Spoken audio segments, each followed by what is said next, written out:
കുറച്ച് ദിവസങ്ങളായിട്ട് നോക്കിക്കഴിഞ്ഞാൽ ഏറ്റവും കൂടുതൽ ആൾക്കാർ സംസാരിച്ചുകൊണ്ടിരിക്കുന്ന ഒരു പേരാണ് രേണു സുധി. കാരണം എന്ന് പറഞ്ഞാൽ കുറച്ച് ദിവസങ്ങളായിട്ട് രേണുവിനെതിരെ ഒരുപാട് പേര് ഇതേ കണക്ക് ഓഡിയോസൊക്കെ ഇറക്കുന്നുണ്ട്. രേണു ഉണ്ടെങ്കിൽ ദുബായിലൊക്കെ പോയിട്ട് പല കാര്യങ്ങളും ചെയ്തിട്ടുണ്ട്, അല്ലെങ്കിൽ സ്വർണ്ണക്കടത്ത് അങ്ങനെ ഇങ്ങനെയെന്നുള്ള രീതിയിലൊക്കെ കുറേ ആരോപണങ്ങളുമായിട്ട് ഒരുപാട് പേര് രംഗത്ത് വരുന്നുണ്ട്. അങ്ങനെ ഇരിക്കുന്ന സമയത്താണ് ഇപ്പോൾ ലേറ്റസ്റ്റ് ആയിട്ട് നോക്കിക്കഴിഞ്ഞാൽ രേണുവിൻ്റെ ഉണ്ടെങ്കിൽ ഫേസ്ബുക്ക് അക്കൗണ്ടിൽ ഉണ്ടെങ്കിൽ ആ പേരും അതോടെ തന്നെ ഫോട്ടോസും ഒന്നും കാണുന്നില്ല. അക്കൗണ്ട് തന്നെ മാറിയിരിക്കുകയാണ്. വേറെ ഉണ്ടെങ്കിൽ പേരിലാണ് ഇപ്പോൾ ഇരിക്കുന്നത്. അനുശ്രീ എന്നാണ് ആ പേരിപ്പോൾ.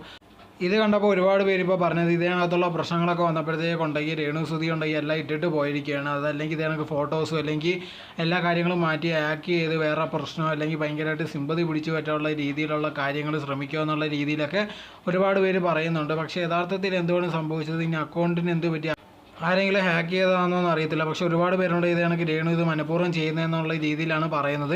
ഇപ്പോൾ നോക്കിക്കഴിഞ്ഞാൽ രേണുവിനുണ്ടെങ്കിൽ ഇത് പ്രത്യേകിച്ച് ചെയ്യേണ്ട ഒരു കാര്യമില്ല. ഇപ്പോൾ ഇത്രയും വർഷമായിട്ട് ഒരുപാട് നെഗറ്റീവായിട്ടുള്ള കാര്യങ്ങളൊക്കെ ഉണ്ടെങ്കിൽ ഏറ്റെടുത്തിട്ടുണ്ട്, അല്ലെങ്കിൽ ഒരുപാട് കാര്യങ്ങൾ കേൾക്കുന്നുണ്ട്. ഇത്രയും നാളെ കേൾക്കാത്തതൊന്നും അല്ല ഇന്ന് കേൾക്കുന്നു. സോ അതുകൊണ്ട് തന്നെ അത് കാരണമായി ഇങ്ങനത്തുള്ള കാര്യങ്ങളൊക്കെ സംഭവിച്ചിരുന്നു. അത് അത്ര വിശ്വസനീയമായിട്ടുള്ളൊരു കാര്യമല്ല. ചിലപ്പോൾ വേറെ എന്തെങ്കിലും സംഭവിച്ചായിരിക്കും. ഇനി രേണു സുധി തന്നെ വന്ന് കാര്യം പറഞ്ഞാലേ അറിയത്തേ ഉള്ളൂ.